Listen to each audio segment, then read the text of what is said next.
thank you for coming out tonight for what is a very, very important conversation. We, of course, see the importance of dealing with homelessness and with housing shortages throughout Southern California. And yet it's not even simply a California issue. This affects us nationally and calls into question policies that we've historically had on the federal level, as well as here in California and in Southern California counties. We are not using a formal debate structure tonight because of the complexity of the topic and all the different facets. We thought it best to instead have a series of questions which our panelists are going to be responding. You'll meet them a little bit later, and to go through some of the biggest challenges that we face in wrapping our arms around homelessness and the shortage of housing. You know, here in California, the state has spent over $20 billion in the last few years, and yet the numbers of people living on the streets and in their vehicles has not subsided. The question is, what do we need to do at a policy level to find some way of making success and helping the lives of people that are really struggling?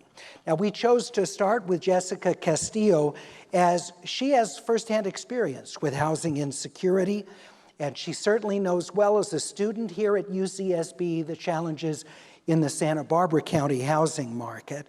So we're going to be hearing about her experiences growing up in Hollywood, as well as since her time here arriving at UCSB. And this helps kind of ground our conversation. Jessica, thanks for kicking off our conversation this evening. Thank you for having me. So let's start with your experiences. You were sharing with me that your parents, when they arrived in the United States, they were like so many other immigrants, found it extremely difficult to find a place to live and to really settle. When you came along, what sort of a housing environment did you grow up in? Yeah, so again, my name is Jessica Castillo. I grew up in LA, raised and born, or born and raised actually, not the reverse. So like Larry said, my parents were homeless when they arrived to the United States. Luckily, they were able to find housing, and I had housing growing up, but it wasn't the most safe and secure housing. I had siblings that came along, grandparents in a one-bedroom apartment that my mom could afford, and they've been living there for the past 30 years, and the numbers has basically stayed the same. And rent has risen there, and the reason I say it wasn't safe and secure for me was because I was abused. The situation has gotten a lot better, I will say, with time and therapy and such, but that is a privilege to be able to reconnect with my parents and go through therapy and such to go back to my family and find it be safe and secure now. And share what it was like to be in an environment where, you know, you're going off to school each day, you're having to study. Obviously, you're an outstanding student because you're here and you're on the verge of graduating. What was it like for you to carve out place for yourself, to do what you needed to do to be able to advance? For me, school was my safe haven. I got myself into sports and clubs, but that didn't go well with my parents. I would come home and it would be violent, I will say. They wanted you at home instead? They wanted me at home. They wanted me to do the chores, take care of my siblings, because my mom would work overnight. I didn't know where my dad was. So, yeah, I would basically come home to violence and go back to school and do it all over again. So you're totally caught where you need to be out of the house to do things for yourself, and yet you're punished for doing all those things to help yourself. Yeah. So how did you process that as a kid? It was really hard. I will say, as a kid, I thought it was normal to have such a violent household. I thought it was normal for my parents to punish me over the simplest things, to get angry at me all the time. it wasn't until I would say I graduated high school and arrived to college in my dorm that I had so much anxiety. I had insomnia. I had all these nightmares. It was so weird to be an individual in a safe space, but feeling like you're being watched. There's always something that you're gonna do wrong, and you need to be punished for it. It's a weird feeling, and it disturbs you in an academic sense and also mental. I did not want to get a job. I had worked since I was 4 years old. I just wanted one quarter where I could actually focus on my studies. Yeah. And there was still such a mental toll on me. What did you find when you arrived here at UCSB, which of course has legendarily difficult housing? Mm-hmm. Did you have a place when you came as a freshman? I had a place my first quarter, and then I had to drop out. I could not afford my second quarter of housing, nor my third. I dropped out, and it was right before COVID, so I guess eventually everyone left, but I had dropped out, and so I wasn't enrolled in UCSB compared to my peers who were still enrolled, but they could do remote work. Yeah. And so I fell behind in school. I took on full-time work, but I was missing my academic career, and I was back to that unsafe housing. So what enabled you to find a place here and to get back into school? I actually visited my 2 old roommates, and seeing them do their work during summer at this point, so they were still doing some remote stuff. And I remember going back on the train, seeing what they had and how happy they were, and I remember just sobbing on that train. I missed it. Because growing up, college was everything to me. And it was the one thing that my parents really pushed through, especially as an immigrant family, to be able to be the first one to succeed and get to higher education and get that degree. It's a lot of pressure. And so I just remember bawling in that train and thinking, I need to go back for my mental health, for my future. It's what I want, and it's what I needed. And so did you move in with your former roommates? Was that how you worked that out? No, actually, they already, so here comes the housing crisis of Isla Vista. I got super lucky because I enrolled back in, and I was told that I was back in May. Mostly all the time, students here find their housing during winter quarter, like very early. And if you don't, it's like really hard. You'll see hundreds of Facebook posts asking for roommates. And the only reason I found roommates was because I had a friend of a friend who was becoming an RA, and she needed to sublease her housing. And it luckily worked out, but that's also a privilege to be able to work out things with new people, because I can only imagine meeting someone through Facebook and then living with them, having no idea if you're gonna connect, the dangers that might come from it. I've seen that happen where someone has to move out because their roommates they can't, for multiple reasons, but I was super lucky to find housing. Yeah, and once you came back, did you feel as you thought you would feel getting back into the classroom and your studies? You feel right again? I wish it was that simple, because I remember first day, my cats kept me up because they were at a new place, and I remember thinking, this might have been a mistake.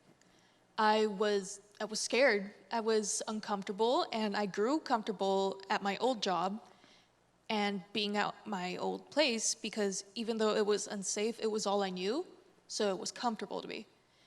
But I got my GPA back up, and that was it. I was like, great. If I can do this, then why can't I do it again?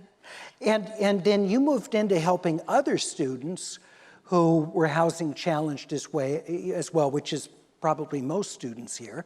Mm-hmm. So what have you found in that time, the things that are most effective in helping pairing a student with a place to live? I would say really hear them out. I am grateful that UCSB is a great institution where people can get involved, people can get resources, and the resources, I would say, are accessible, especially as a US-born student. I had financial aid, I was able to apply for CalFresh, and there are so many others, like a laptop grant. I wouldn't have passed any of my classes I didn't know without there my were laptop. laptop grants. There's That's laptop great. You can rent iPads That's now. terrific. You can rent iPads. That's great. But yeah, there's just always all these growing programs. I mean, we have transitional housing now, in which a student who may not have safe and secure housing can stay for free, have a meal plan, and housing for about 30 days, all free. But obviously that doesn't solve everything. So I guess that leads into my job, in which I'm, like what was said before, I am one of the rapid rehousing pilot program interns, in which my job is to fill in the gaps in between the UCSB resources already available. So like I said, transitional housing, 30 days might not be enough for everyone. It's already hard to go back into housing. It's hard to accept that you need help. It's so hard to find a job, especially that can work with your school hours, that can pay enough. And so we've come up with a program that just launched actually recently, I want to say this week or last week, in which there's security deposit grants. So students that show financial need and already in transitional housing can apply and get a grant. So they don't have to come up with that extra money at the front. Yeah, because rent is one thing, but security deposits, it can be up to like twice your rent. Or like first months and last months. Like that's a lot, especially and how many people upfront. have that saved up? Exactly. That are, this obviously is very rewarding for you, because you know what that experience is like. Yeah, Very. Yeah. That's terrific. Thank you for sharing the experience, Jessica, talking about the work that you've done, and congratulations on all the hard work that you've put in. It's great to hear what you've done. Thank you. Thank you so much. Jessica Castillo. Thank you. All right. And now we're going to introduce our panelists joining us this evening. Let's bring up our guests, starting with Eric Tars, who's Senior Policy Director of the National Homelessness Law Center. He helped spearhead the center's Housing Not Handcuffs campaign and has served as counsel of record for multiple precedent-setting cases. He's a frequent media guest on programs like the one I host and in national publications. Eric Tars. Rashida Phillips is the Director of Housing at PolicyLink. PolicyLink is a national research and advocacy organization. It supports racial and economic equity. Rashida leads PolicyLink's work on tenant protections and land use. She's worked in the area for multiple legal services and nonprofits, as well as being an attorney. She's an interdisciplinary Afrofuturist artist, which is one of the great titles. She's exhibited and performed around the world. I want to see your work sometime, Rashida. Love that. Octavia Butler's someone I knew, and yes, I knew Octavia because she's a Pasadenan, so where I do my show. David Garcia is the policy director for the Turner Center for Housing Innovation at UC Berkeley. He leads the center's work with governmental housing policies, focusing on research-driven ideas to reduce barriers to high-quality, affordable homes. David's frequently quoted in major publications and heard on radio all the time, including my program. Thanks so much, David. And Andy Bales was, until retiring just a few weeks ago, the president and CEO of Union Rescue Mission on downtown LA's Skid Row. He led the faith-based shelter for 20 years. Andy fought the governmental and hospital policies that led to the dumping of patients with no home address on the streets of Skid Row. This was a scandal in Los Angeles, where hospitals would just have a vehicle come pick up the person that they didn't want to keep in the hospital and take them and just leave them in Skid Row in terrible conditions. So Andy has had an up-close look at suffering in what's arguably the nation's most graphic example of visible homelessness. Andy recently moved to Des Moines, Iowa, where he serves as executive director of the Children and Family Urban Movement, and joins us tonight. Thank you all very much. So let's begin with the question that frames the night, and philosophically where each of you are in your expectations of government. And the question that frames all this is there a right to permanent housing, regardless of someone's ability to pay for it? And if so, what does that right mean? Does that mean providing an apartment for a person to live solo? Does it mean dorm-style living with multiple people sharing a unit, a shelter bed in a safe, clean environment, or something else? Or do you take the view there's not a right to anything? Charitable groups can come in and help and ameliorate, but there really isn't an inherent human right to housing. Let me begin with you, Eric, and very briefly, how you see that question. Is there a human right to housing? Well, first, thanks to you for moderating and to the University for hosting us here. I think 100% yes, there is a human right to housing. As part of every person's inherent human dignity, they need that housing to be able to fully realize their full human potential. And there's a lot of hesitation around, well, if we have a right to housing, what would it cost? But I think the flip side of that is, what does it cost us when we don't have the human right to housing? And we see that all around us every day. We see the tens of thousands of people on the streets of California. We see 1/3 of Californians paying more than half of their income in rent every month, putting them just one missed paycheck, one medical emergency away from a slide into homelessness. And it also means that they can't take the time to invest in themselves, in their families, in their kids' education, in their communities. And so those costs add up. And we see that when we don't have adequate housing for people who are living on the streets, communities end up criminalizing them, arresting people for the crime of not having a home, and then they're paying thousands of dollars a week to keep them in jail when that could be paying for a month's worth of rent. So what we want to do is, if we want to see what the right to housing looks like, we look back in our own history. This is not a foreign concept, but back in the 1940s, President Roosevelt declared we have a right to housing, and every American should have that right to a decent home.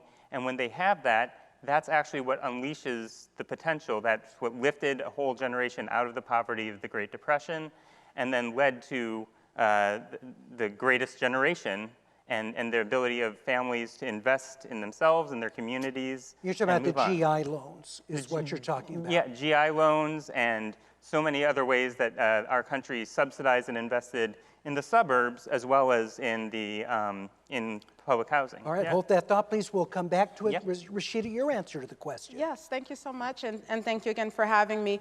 I'm going to have to agree with Eric. I believe that, yes, it is a human right. And I'll say that for two reasons. One, again, echoing Eric, right, that housing is intrinsically linked to human dignity. It's not just about having a roof over one's head. It's not just about the physical location, right, but it's about being able to provide a stable base from which people can pursue all of the opportunities that they need in life, whether it's education, health, being able to engage in other meaningful social and cultural activities. And so having that secure, adequate housing is the thing that will enable people to exercise the other fundamental rights that they have, whether it's a right to privacy, whether it's a right to speech, a right to pursue happiness, right? It's all of these things that are wrapped up in the concept of home and housing. So it's not just about that physical location. And the second reason why I believe that, right, is because if one takes the social contract theory seriously, right, that posits that the government exists essentially to ensure the basic needs of its citizens, to ensure that those basic needs are met in exchange for that governance. And so that contract implies that it is the government's duty to protect and ensure access to essential needs, which includes housing. And so that responsibility, it goes beyond shelters. It speaks to that ability to maintain access, affordable housing, and to be able to have stable housing. So I would say it's not just about shelter, right? You anticipated my question, okay. Yes. Yeah, so it goes beyond shelters. Is dormitory style living, multiple people, or do you think that what that right means is that everybody has a right to their own private, personal living space? I believe it means everyone has a right to adequate housing that is stable for them, and I think that is different for every community. I think it's going to look different for every community, every city, every town. It depends on the type of issues that they're seeing. It depends on what's available. So I can't answer that question specifically except to say that it is up to the community, but it should be adequate and it should be stable. David? Yeah, well, thank you so much for having us, and I would say we're 3 for 3, because I'm also going to agree here. I think there is no question in my mind that housing is a human right. When you think about just the bare bone basics that humans need to thrive, like Maslow's hierarchy, like shelter is right up there with all of the other things that we take for granted every day, and really should underpin any decent society would be the ability to provide that basic right to individuals. Housing underpins really everything else in our lives, right? It's one of the biggest determinant factors of whether or not you are healthy. It determines your success later in life, and basically just your ability to thrive as a human starts at being able to have a safe and secure place to call So home. what does that mean for you, though, specifically? Yeah. What is the level of that you think is the bare minimum for government to provide people? That's a hard question to answer because I don't think there is one solution in the toolbox, and I think it probably needs to be a lot of things, and we need to be honest with ourselves that we have such an incredible deficit of housing, and not just housing available to the most vulnerable populations, but across the spectrum of housing in general, right? So it could look like, and we're going to talk about some of these models later, like Housing First. It could be emergency congregate shelters. I think we have to look at all of this stuff because it is a bit of a continuum of shelter depending on people's needs and where they're at in life. But to a greater point, like I think when we talk about housing as a human right, we can't talk about providing that right unless we talk about building housing in general. Right? And so much of where we find ourselves today is a symptom of our inability to build housing across the income spectrum for not just years, but really decades. And right? we're going to, as you well know, we're going to get into that later, and I'm really interested hearing, based on your experience at the Turner Center, talking about some of the ways you think that can be accomplished. So we're going to be talking about providing more housing starts as well as shelter for people. Andy Bales. Thank you. Thank you, Larry. Thank you, University of California, Santa Barbara, for the invite.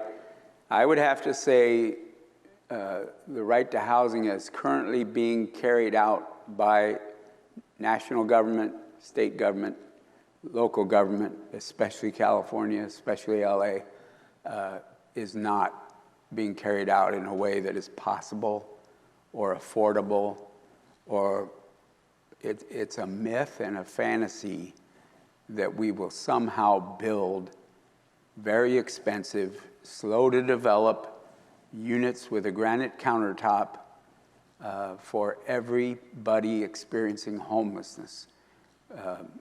Shelters, immediate welcomes, innovative housing, transitional housing, innovative, affordable. I went to the governor and I said, why did you spend $22 billion on housing and you've got nothing to show for it? Homelessness has increased. Street homelessness, 47% in California since that was done 10 years ago. And overdose deaths have increased 77% on the streets because of the choice to help a few with very slow to develop, expensive housing, while leaving tens of thousands on the streets with no immediate relief, no shelter, no focus on recovery. the way it's being carried out, and it's the philosophy, this philosophy of housing as a human right that led to their misconception that that means everybody deserves a very expensive unit with granite countertop.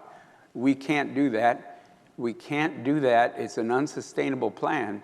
We have to have a segment of our society that we believe can make comebacks, right? That we believe people can recover, people can bounce back, they can get training, they can return to the job and become productive community members. And our current way of carrying it out is all wrong, and California is the only state that doubled down on it.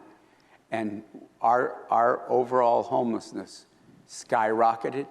We have half of the US street homelessness in the country on the streets of California. We have 1/3 of California, 1/3 of the US homeless are in California. Let me throw this out, and whoever wants to jump in. I think one of the concerns that I've heard expressed from members of the public about, and we'll get into what the housing first model is, but the idea that everybody, the goal is to give everybody an apartment who doesn't have a place to live. The problem is you've got beyond, say, in Los Angeles, where 55,000, I don't know what the latest numbers are living on the streets or in cars. You've got people that are staying on cousins' couches, that are in converted, these are people who are in very insecure kinds of environments, but have found a way to sort of patch together a place, a safe place to live, far from ideal. If you're going to extend and say there's a right for everybody to have a place to live, and that's a single apartment for everybody, well, all the people who are sleeping on couches, all the people who are in the garage, all the people who are crashing at their parents, well, I can get an apartment.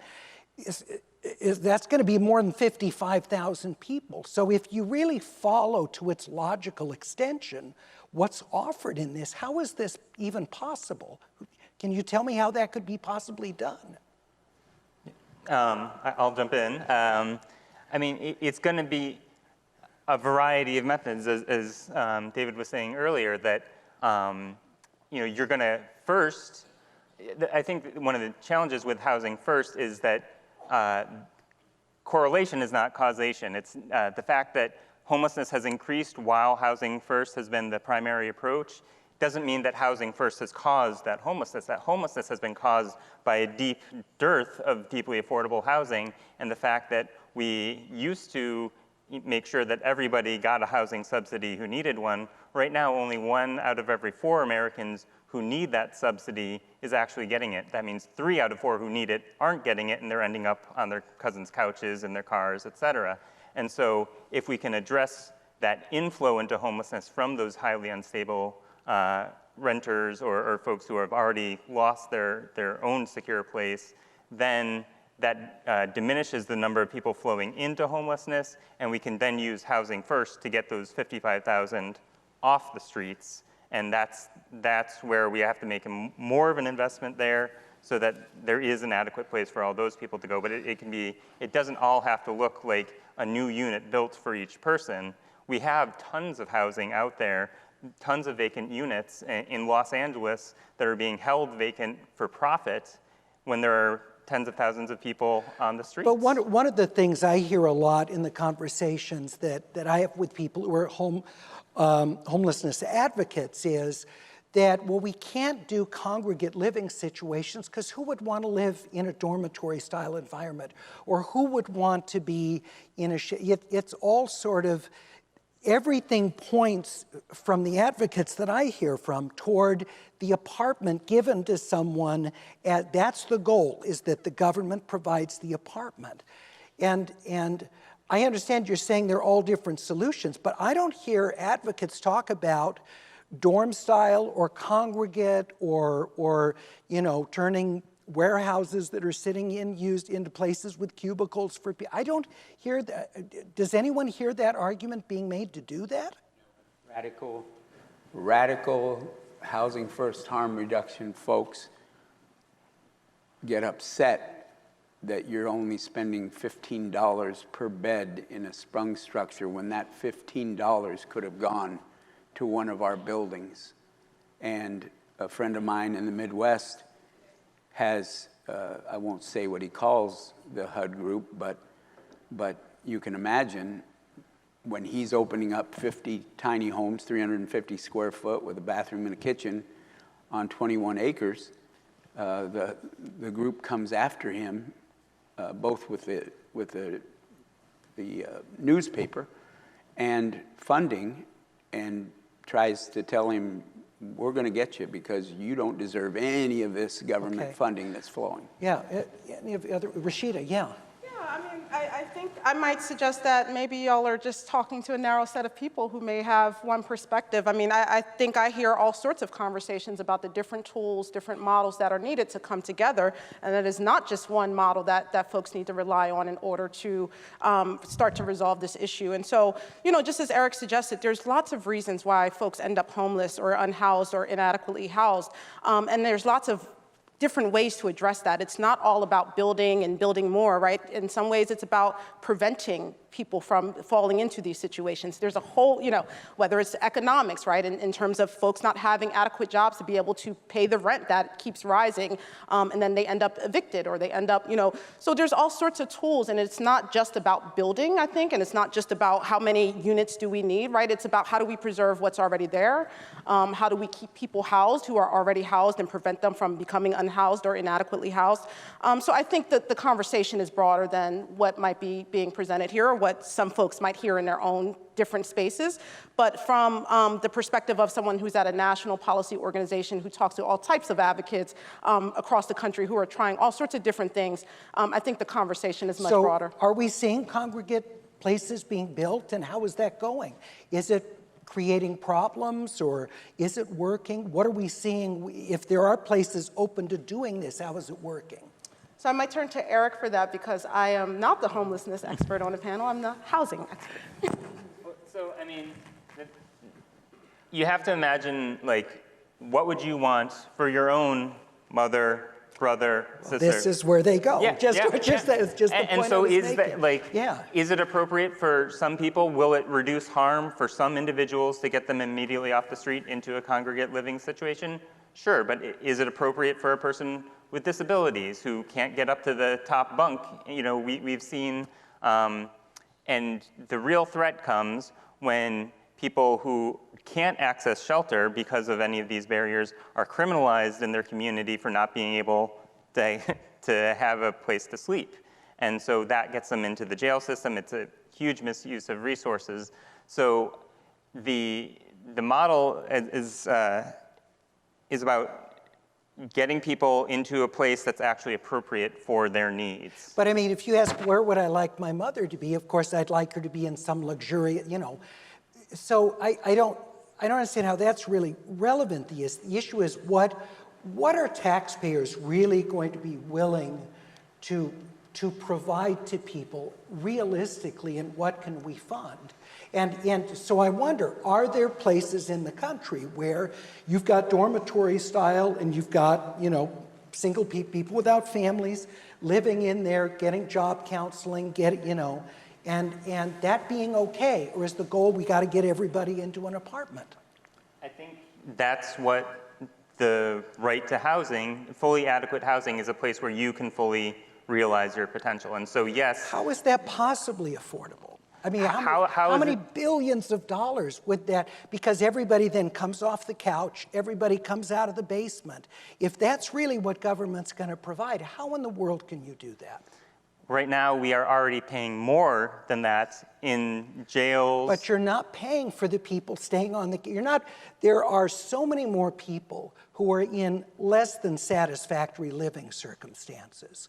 Those don't get counted. So when you're looking at the money, well, people in jail and people on the street, you're not even counting all that population. And if that is the goal, if we say housing is a human right, and the goal is we're going to move everybody into an apartment, yeah, how does this other than a lottery with winners and losers? Larry, use LA as a case study, right? 50,000 people on the streets. They pronounced that they're going to meet that need by building 10,000 units 10 years ago or 8 years ago. So far, of those, I just looked at the latest serious results. So far, 8,900 are underway in some way. 14% are livable. You can move in. 53% are still in construction, and 32% are being pre-developed. So to meet a need of 50,000, LA decides to build 10,000 units, which was 1/50th of the need, or 1/5 of the need? 1/5, But yeah. they've only gotten done 1/5 of 1/5. So, But a lot of money is- and they've left tens of thousands of people on the streets, and these expensive, slow to develop housing units. And you can read the LA Times articles, I'll quote a couple of them. The LA Times didn't listen to me for 9 years. They ignored me. They were the publicists for Housing First and Measure HHH, and I kept after them. They finally investigated, and they say it's subpar, it's crime-filled, it's chaotic, the elevators don't work, and a man was quoted as saying, "This first time in my life I felt subhuman."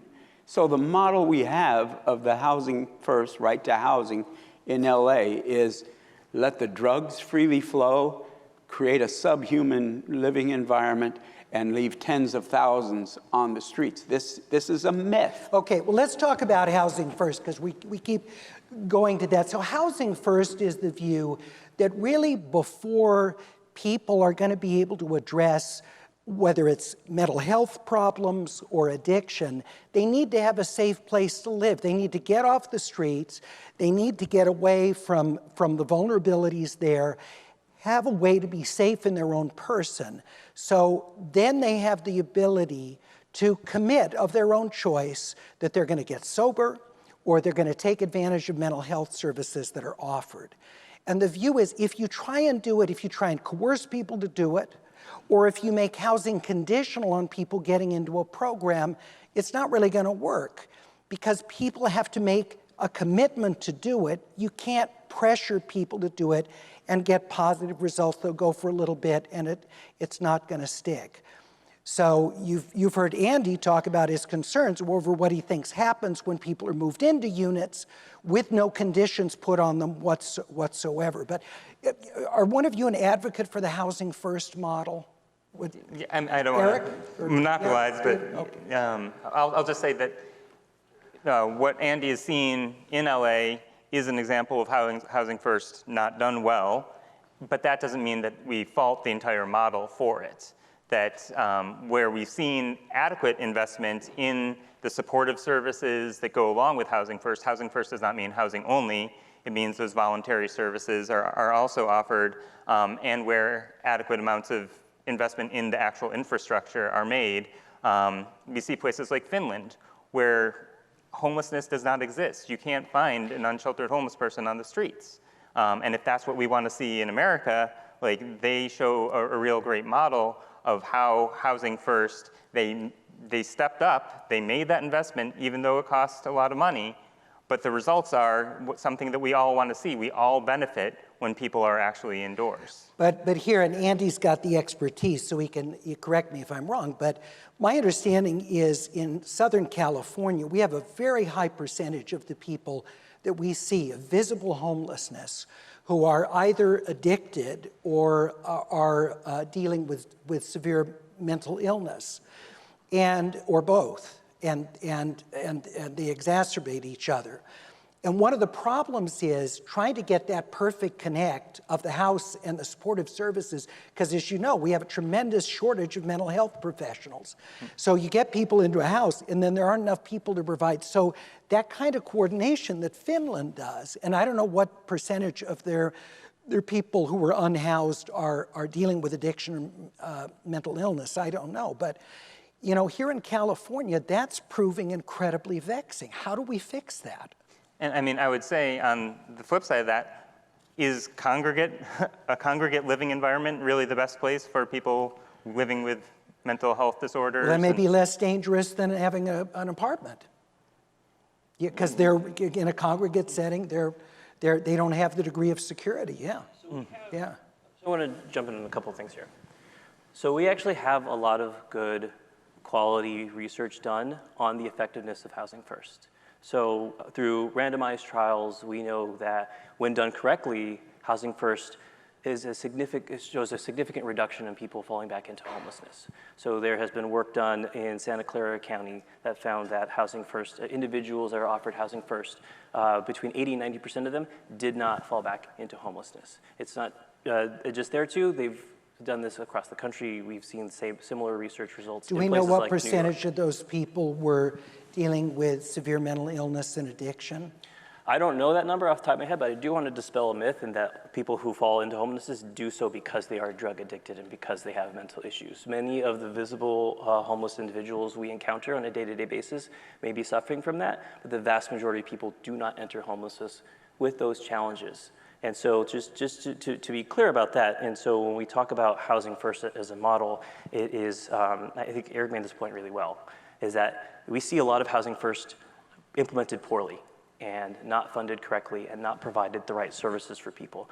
When it is done correctly, which is expensive, let's be upfront about that, it is a great reduction in homelessness. And we don't need to look at Finland. We can look at other states outside of California that have done this, other cities. Think of places like Houston, which have effectively eliminated homelessness over the course of just a few years. And the key with addiction as well is you see states like West Virginia, which has significantly higher rates of drug use than California. They do not have a homelessness problem like California does.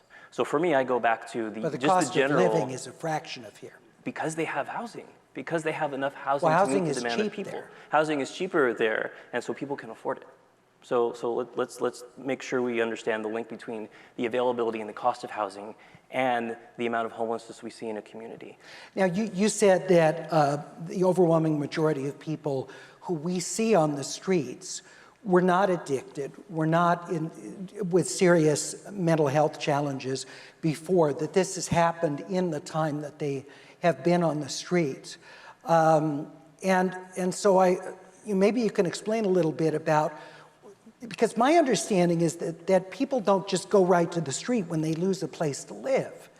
If they have a car, they're staying in their car. If they have family members or friends, so many people say, come sleep on the couch till you get, they don't just go from losing their job and can't pay the rent to they're on Skid Row. So something's... I think that with a broad brush, though. I think you think that does happen a lot? I think for every family, it's a different circumstance. It's not you can't really say there's a percentage of people who get to have cars and sleep in their cars, or there's a percentage of people who have family. That may be true, but it really depends on the individual. Each family's going to have different circumstances.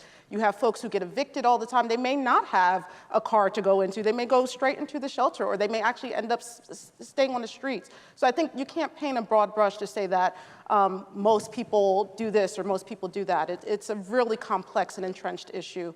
And I agree. I think most of the people who we see on the streets, we can say, okay, they look addicted or they have mental health issues. A lot of people are on the streets because they were evicted. And these are people who had housing, who then became unhoused and who went directly there. I didn't realize there was a high percentage who went directly to the streets. Andy? Don't miss this.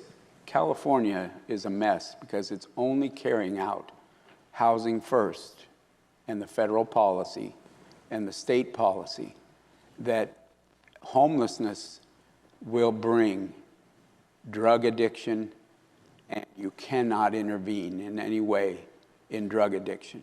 So you cannot even offer an AA meeting or maybe go see a counselor.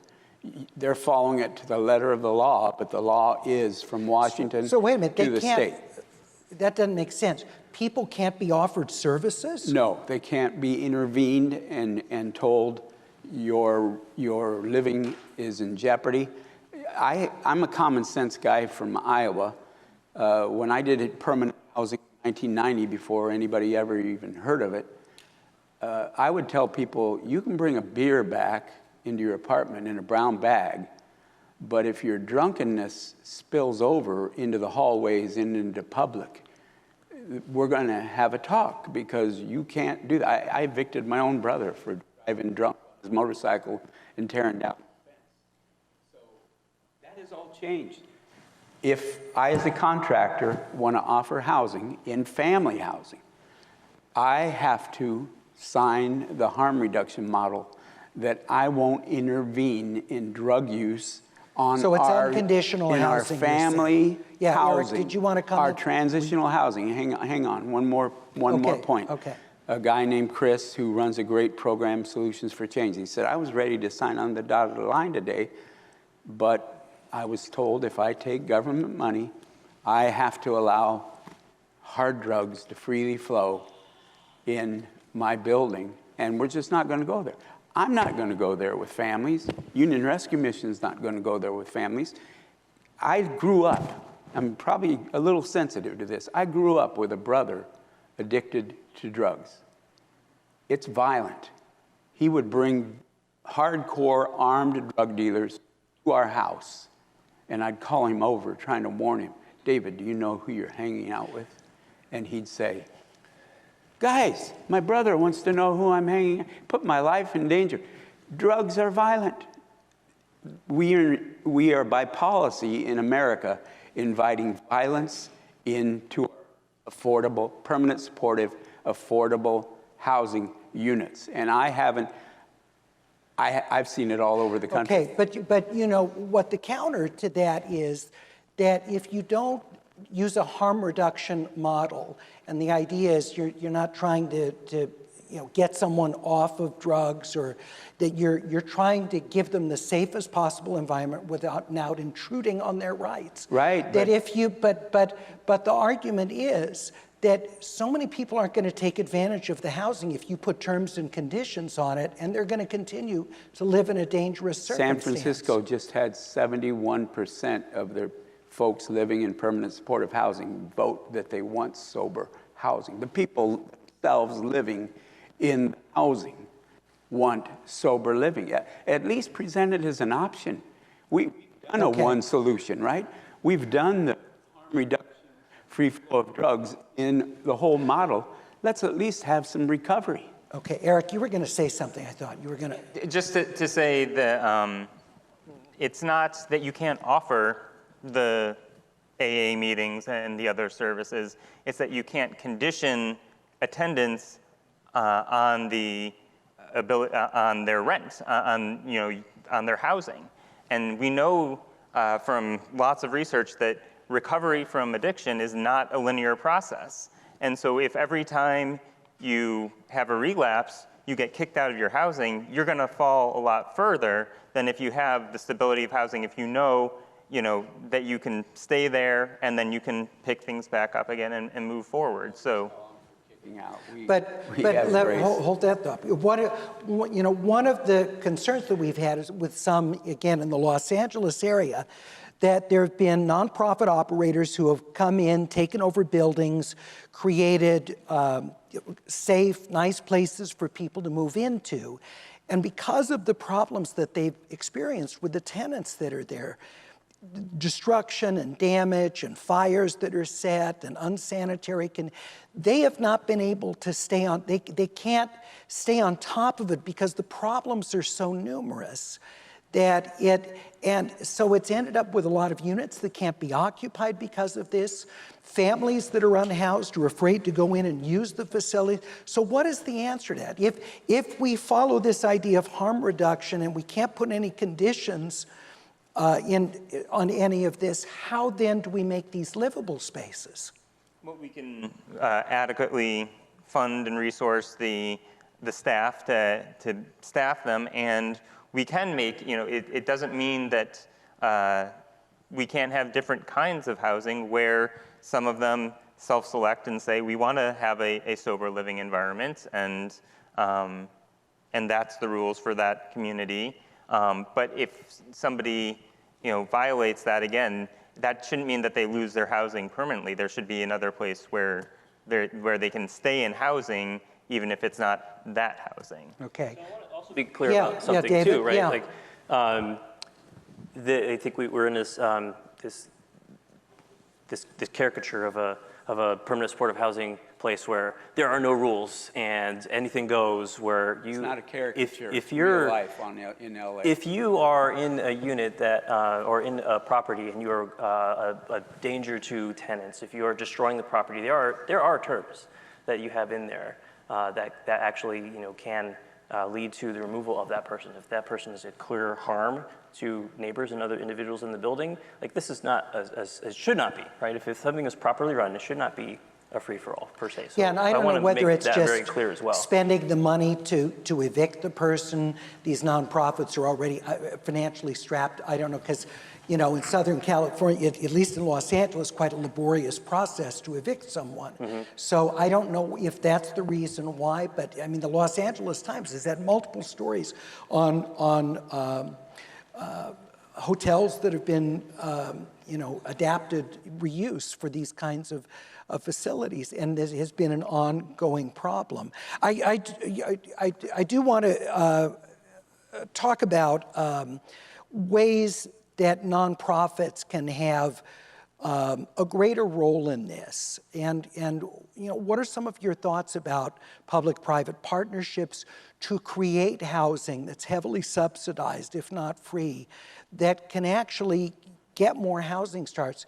You know, given the cost of units, like in Los Angeles, where they're spending $700,000 per unit, there's got to be a way to do this. I know housing costs are expensive, but innovation. Yeah, what?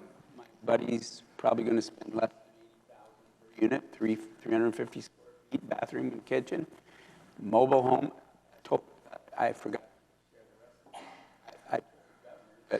I think we're having a little trouble, Andy, with your microphone. Can you turn your tie a little bit? Yeah, that way. 22 million. Yeah, there you we could go. buy Thanks. 825,000 mobile homes and end homelessness in the U.S. for what we've spent in California. And if housing's the issue, there you go. That's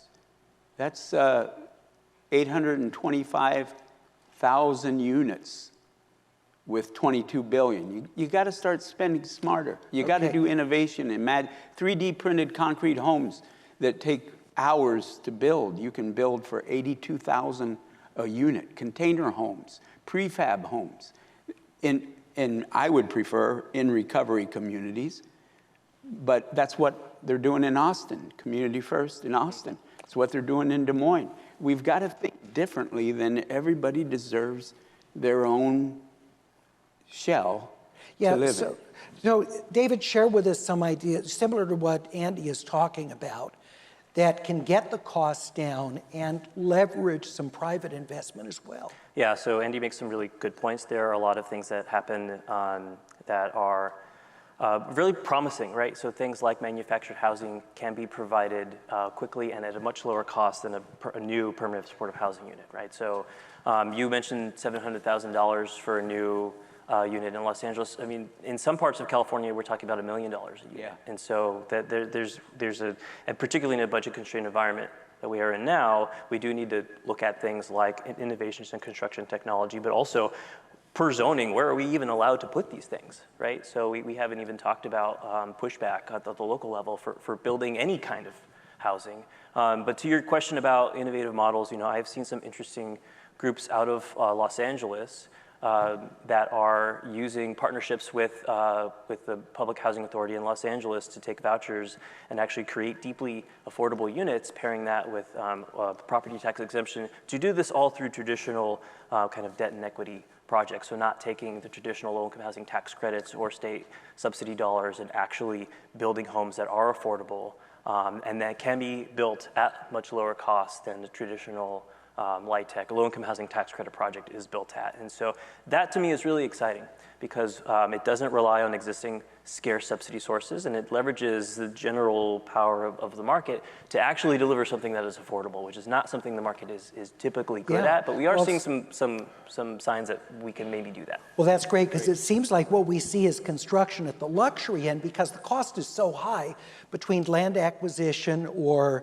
adaptive reuse of a building or dealing with environmental remediation. All these things are so expensive. That's great if they can find ways. Rashia, what are some of your thoughts on how to do this? Yeah, I agree with a lot of what David said, and also, you know, just the fact that we need to get more innovative, more creative. So things like tax credits, looking at zoning reform, right, to be able to build different types of housing, mixed income housing, right? But again, I want to emphasize that I don't think it's all about building. I think it's also about protecting what's there, preserving what is already existing, right? So that means changing and building in protection so that tenants aren't being evicted and becoming homeless. You know, facilitating policies that allow for community ownership, that allow for tenants to be able to buy their buildings back when you know, landlords are selling those buildings. So these are all emerging policy areas that I think also support you know, the homelessness crisis and the lack of housing out there. And then also thinking about things like other models like social housing, you know, models that are successful in other countries, but that are also emerging here that allow for permanent affordable housing that is permanently off the private market, that folks can afford, that's environmentally sound, that is adequate, that is stable. So I think we need to get innovative and stop being scared about some of these models that seem foreign to us, that have these words like social, that get people a little scared, but right, that really are. That usually means taxes when you're talking. So is that what it means where social is used? This tax dollars that funds that? No, not in this case. In this case, social is really about, I mean, yes, right, we want to see, I think in a lot of these models, having the government own that housing is probably what folks want, you know, and what feels best. But I believe in private-public partnerships, and I believe that the social is more about we all get an opportunity to access that housing rather than it be about who's paying for it. Yeah. I think that some people call it social housing. You know, I think there are other terms, but it's just government-sponsored housing that can create, you know, lasting affordability. And I think when you said, oh, it's tax dollars, not necessarily. There are some really good models. So the New York Times did a great story on the model in Montgomery County in Maryland, where the housing authority there has essentially become a developer. And so they are building new housing there that is indistinguishable from new market rate housing that has a mixture of middle income homes and lower income homes. And so they're able to make that math work so that they don't need direct subsidies. It's just because they own the land, they're able to leverage that and create new homes that, again, as so Rashida this said, is not like in public ownership in perpetuity. This is not like the historic housing project that we think of, a government apartment building. It's not like that. These are single-family homes you're talking about? No, they're apartment buildings. Oh, they are apartments. Okay. But Fair housing does. yeah. Okay. Single-family Okay. homes. There's different types of models, absolutely. Okay. Yeah, Eric so- comes through. Yeah. Eric. Yeah, I was just going to say that when you talk about the tax dollars going to it, we have to ask ourselves, where are our dollars going right now? There used to be tax dollars going to support public housing in this country, and we did not have mass homelessness. Those tax dollars were given back and are flowing now to billionaires. And we see huge wealth inequality in our country, and the result of that wealth inequality, the result of the tax dollars that haven't been coming in to our coffers since Reagan cut the HUD affordable housing budget in half back in 1980, and we've been failing to build and maintain the public housing units that we've had every year since then, has put us into this affordable housing deficit. So if we can rebalance that, and again, this is coming back to the topic of the debate, is housing a human right? Having the human right to housing, like in a bill that's right now in the California legislature, ACA 10, would actually create that obligation, a duty on the government to make sure that everybody is adequately housed. And so we have a right to property right now in the Constitution, but if that right to property and to profit off of that property interferes with another right, like the right to housing, then there has to be some sort of intervention. But isn't the right to profit from property at the bedrock of development of housing? Isn't that essential to create the profit motive, to create the overall housing stock? Doesn't that need to be there? No. I mean, not if the government says that it's actually a we'll duty. take over housing and just the government builds all housing? It can exist side by side with market rate housing.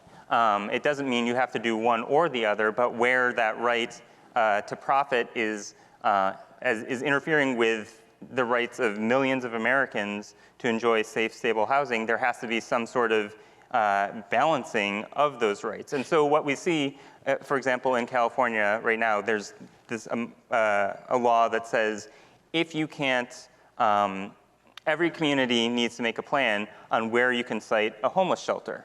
And if you don't make a plan for where that is going to be, then it can be anywhere. That's the default, rather than it's going to be nowhere. And we can do the same with affordable housing. We can say the default when every community says, I don't want affordable housing in my backyard, is that no affordable housing gets built. We can flip that. We can put incentives in place or disincentives in place so that that housing will actually get built. Okay.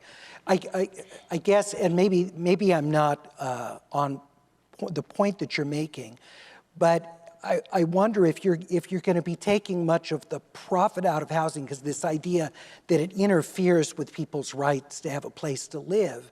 How do you end up with other than corporately owned housing? Because you need mass scale to deal with the inability to evict or people who aren't paying rent. If the government's not going to fully subsidize and make the owner whole, which it's hard to imagine they really do that. So how would then, so much of our housing stock in California, the rental stock, is mom and pop landlords. Would there be any place for those people under the kind of model you're talking about? Of course, yeah. How did they sustain, though, the losses that would come with that? If the tenant's rights always supersede the landowner's rights, how is that workable? It's a kind of community-held right. So we're looking at the need to create enough affordable housing in the community so that everybody can afford the rent. And we don't have that now. And what we see is people unable to afford their rent and becoming homeless. And so it's going to put some safeguards in place so that that affordable housing stock, which isn't getting built right now, gets built alongside those existing rental units. It doesn't have to replace them all and become a monolith. Can I tell you the reality? Yeah, Andy, yeah. So in LA, the Measure HHH money showed up, the Measure H money showed up, and city councilmen, county supervisors, others, they put out the sites for the developers before any of the invites for a grant or anything came in. And then the developers got paid up to $7 million for the development fee on the affordable housing, permanent supportive housing. And then the city councilmen got kickbacks from those developments. And 3 or 4 of my former buddies in the city council are now serving federal prison time. That's the way reality works in LA. So when you're talking about all this stuff working out the way it should, we've got a long way to go with integrity in government, ethics in government, doing things correctly, focusing on what's good for people. We're just nowhere close to doing it right. And I just want to mention, HHH is a city of Los Angeles bond measure that was passed by voters to create. How many units, Andy, were promised? Said they were going to do 10,000 Okay. when the need was 50,000, and they've got 14% ready to move in. So that's 8 years later. There was a separate measure H. There was an LA County measure, and that was to provide supportive services for people experiencing homelessness. Which never came. I don't know where the money went, as Eric asked. Where did the money go? Well, supposedly they were going to do an audit. So at some point, hopefully we will get that. David. One of the issues with HHH has been that while there's now this big pot of money to build supportive housing, there at that time was not the same will to overcome local opposition to where that housing should be sited. And so part of what was not anticipated, but probably should have been, was that people were not going to be okay with someone building a shelter near them. And so at the same time that we were thinking about allocating resources, we need to think about the other policy levers we need to be pulling so that we are using those dollars effectively and actually getting these units built. I think we so oftentimes just think of the dollar number and think, in good times in California, that's an easy sell.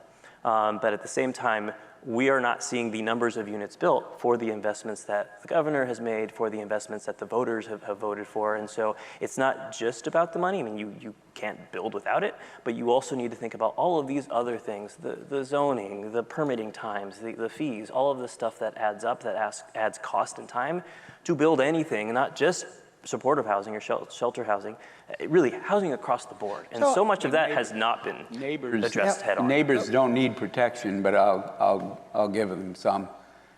They don't want the free flow of drugs moving into their neighborhood. They don't want the policy either. That is their big concern.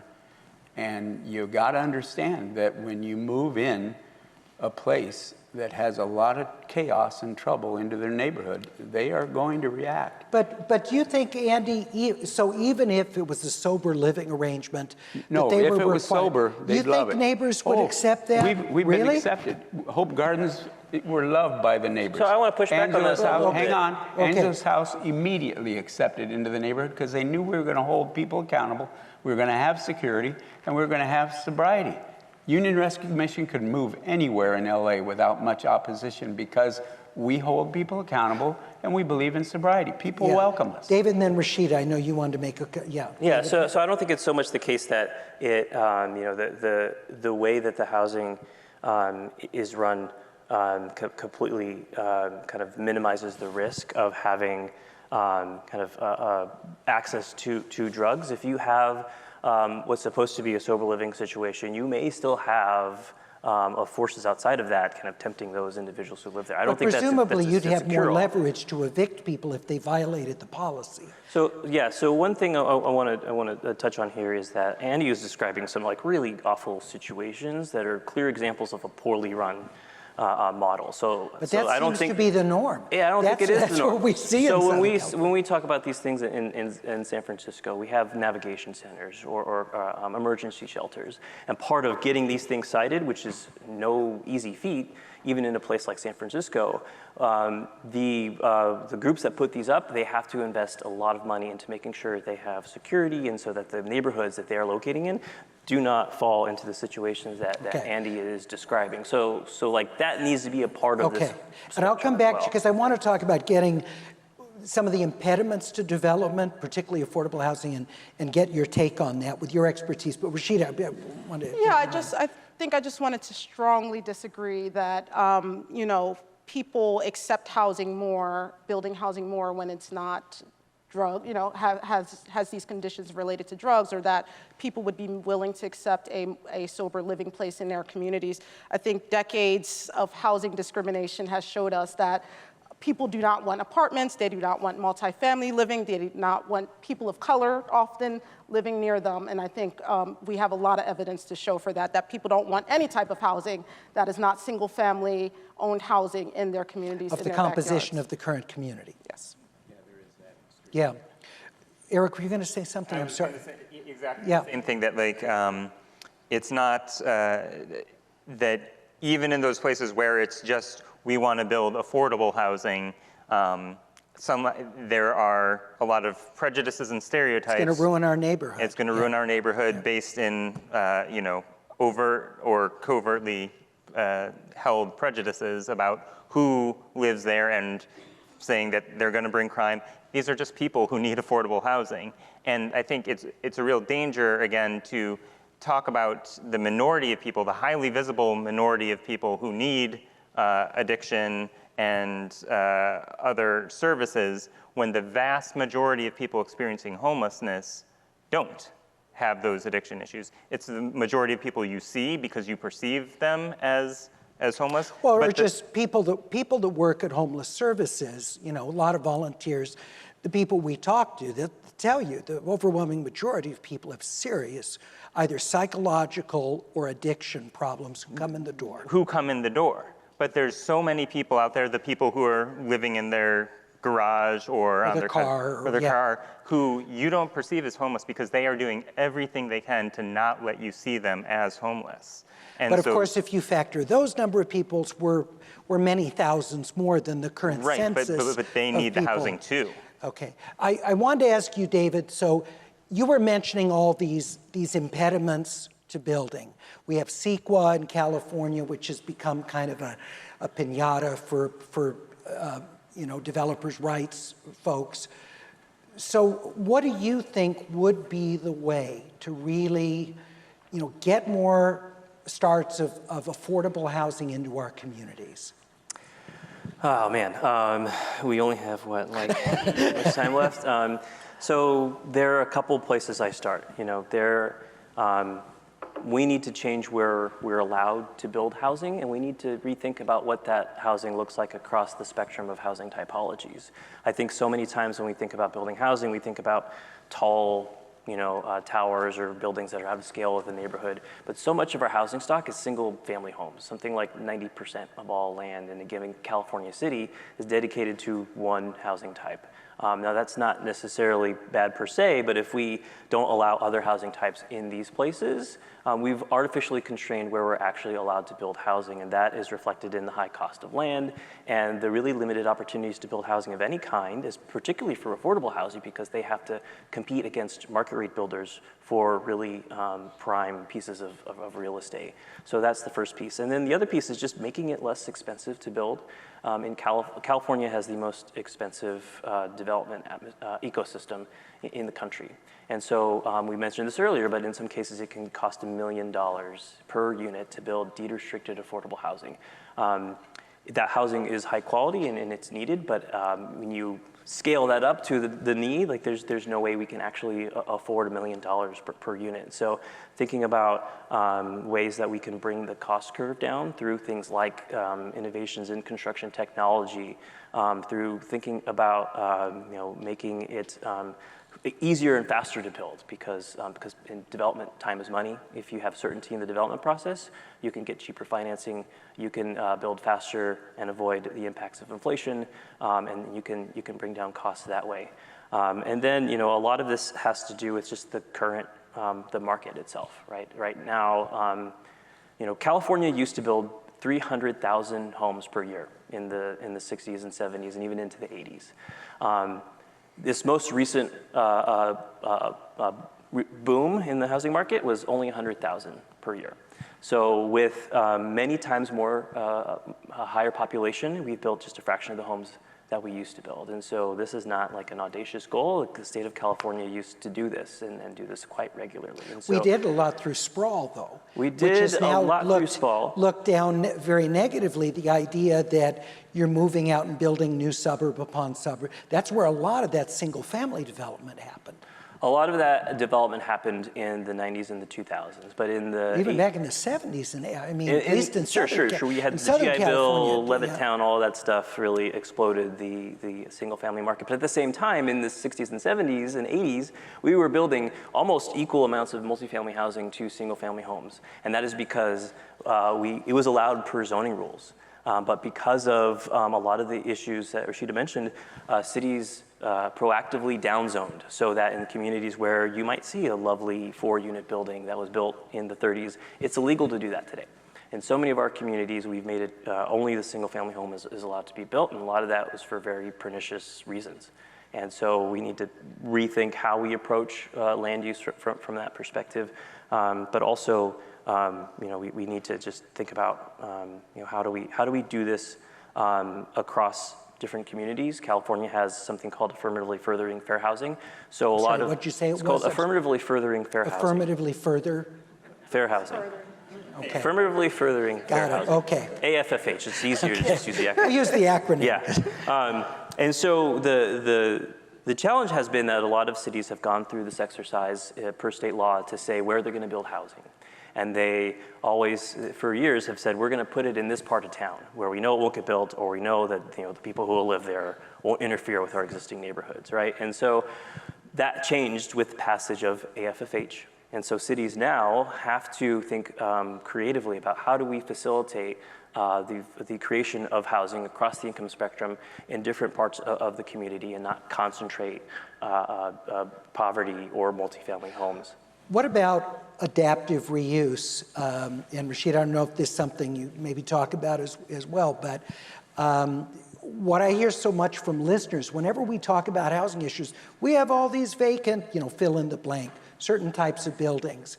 And I know sometimes it's more expensive than to build something new, but your thought, are we underutilizing buildings that could be converted to housing?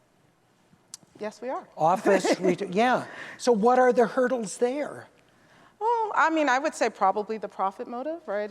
People, looking at a place where I'm from, Philadelphia, right? We have lots of empty downtown office buildings that came about during the pandemic.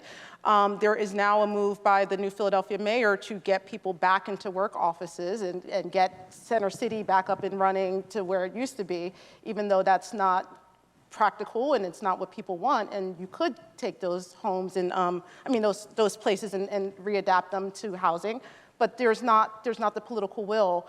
And there is more of a profit motive, get these developers in, get them building luxury housing, get the city back up and running in this sort of way. So I think that's at least one of the barriers that I see in a place like Philadelphia, but it may be similar in California. And I know it is expensive because you've got perimeter windows, and how do you make the units where, how do you get light in the center of building? But there are creative ways, I think, they found to deal with that. Eric? Yeah. Sorry, go ahead. I was just saying, at the federal level, there's a program that's been really underutilized. It's Title V of the McKinney-Vento Homeless Assistance Act, which says that the federal government needs to make available vacant federal properties to homeless service providers free of charge in order for them to provide services or even to provide housing. We got that revision into the law. But the way they've set up the financing structure for it, you have to have your financing set up before you can get your plan approved, but the financing needs the plan to be approved before they'll give you financing. And so we're kind of caught in this. So how do you get your plans together without financing? Exactly. Yeah. So if we can remove some of those bureaucratic barriers, those regulations are being revised right now, and this could open up huge amounts of housing, super low cost to service providers, and actually get some of these units being built in places where they're desperately needed. Yeah, David. Well, I think what I heard was kind of a specific question of, we have a lot of vacant, like privately held office buildings, and can we just turn Even those some of them are into publicly housing? held, There's but public yeah. ones too, and I think a lot of cities in California are trying to think creatively about making those available for affordable housing developers too. But the vast majority of those empty office buildings are on the private market, and I would say I wouldn't characterize it quite as the lack of profit. It's just it doesn't make economic sense for the vast majority of these buildings to be converted into any kind of housing. And it just is too difficult. So a good rule of thumb is when it was built. If it was pre-war, the floor plates are shallower, you have light walls already, those can be converted at a lower cost than, say, your 80s office tower that has these gigantic floor plates, to your point, no light in the middle. Yeah. That is, it turns out, really expensive to do. Okay. And so some cities have been able to successfully change some of this, though, but it didn't happen just by the market working. They had to offer some incentives in order for those projects to take hold. So in Calgary, they created a property tax incentive program where they abated the taxes for a number of years if developers were able to turn an office building into housing. They've done this in Cleveland. They're doing a lot of this in New York. In California, there have been legislative proposals to create similar incentives to get developers to actually turn their office buildings into housing. And part of that has been paired with a mandated requirement that at least part of those units be held at affordable rates too. So I think, yes, we have an opportunity to reposition these empty towers, but it's not just going to happen on its own. We need specific policy action to actually make it work. And Rashid, I wanted to ask you, because you do so much work in racial and economic equity, how do we need to incorporate that, in your view, into this? Or does that by definition happen because we're dealing with communities in need? Or are there specific ways that we bring that to this development of affordable housing? Yeah, that's a great question, and I think it's a complicated one. I think in some ways, yes, by virtue of understanding that the people who are most impacted by things like homelessness and eviction and housing instability are people of color, are Black and brown people. By virtue of addressing these with different solutions, you are addressing that population. But for me personally, you have to do that more intentionally. You have to do that with a specific race equity lens, and that means also including the people most impacted by these things into the conversation to understand what those solutions are. And so in some ways, right, an audience like this, or even us panelists, right, we are not the people experiencing this. And so a lot of what we're saying, right, we leave a lot out of, in terms of imagination, innovation, what is possible when we don't include those people. So that's what it is for me. And just like to name what we're dealing with here, just a couple of stats, right? In America, we're seeing over $10 billion estimated total rent debt, nearly 5 million households behind on rent, 5 million children in households who are behind on rent. And 66% of those folks are people of color. So we do have, you know, a very stark racial equity issue when it comes to these things. And so, yes, we do need to deal with that intentionally and not just passively by saying, you know. Yeah, the rising tide will lift all boats. What about specifically with evictions? Because there's so much debate about, well, what's the best way to protect the rights of renters but not depress the development of rental housing by making it too onerous for owners. What do you think are some of the principles that you think, or even specific ideas for helping to keep people from being evicted but not penalizing property owners along the way? Sure. I mean, I think there's lots of solutions out there, right, that don't overburden either side. There are, and I can name some protections, right? Yeah, for example, please, things like right to counsel for tenants. When landlords, you know, and tenants have that relationship breakdown where it does end up in court, I think often we think about these cases as being about money or the tenant's automatically in the wrong. But just like anything else, these are really extremely complex situations that people are in. And so having a right to counsel, right, in a system where most landlords are represented across the country, about 80% on average landlords have,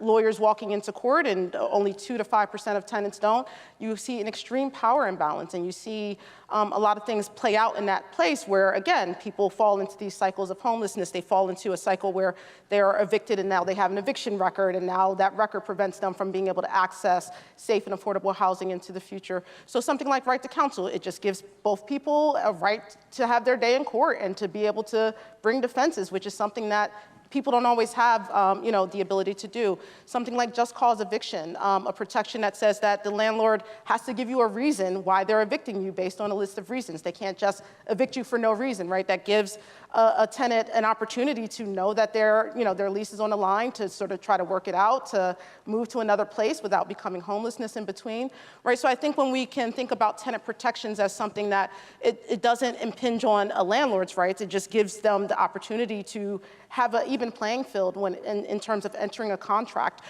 so that contract, a lot of times these contracts are what us lawyers call contracts of adhesion, where the terms are so abstract, or they're just in some cases illegal, and you have a tenant who has a little power just signing a contract, and it could say anything, in terms of putting them out. So just fairness, bringing fairness in a way that doesn't impinge on anybody's rights. Everybody maintains their rights, but there's fairness, there's transparency, there's an opportunity to work out things before someone becomes unhoused.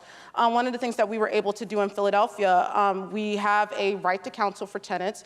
We also have an eviction diversion program that happens before a case gets filed. So that way a landlord and a tenant have an opportunity to go and try to have a mediation, to connect automatically to the rental assistance portal. It's a common application, so that if it is about money, you have the money right there when you're trying to work it out. You don't have to wait to get into court, get a record, get kicked out, and then all of a sudden Are other cities doing that, do you know? Yes. There are other cities doing that and exploring these programs, and particularly during the pandemic, there was a lot of opportunity with the federal funding that came down for folks to try to explore these different innovations alongside a moratorium. So it wasn't just stop paying rent, stop evictions, right? There were these other sorts of programs that were interconnected with these things, so that there could be a sort of holistic approach to how people resolve these issues. And how did the tenants and the landlords respond to this mediation, this pre-eviction? Has it been well received? It has been. It's seen very big success levels in terms of landlords and tenants accessing the program,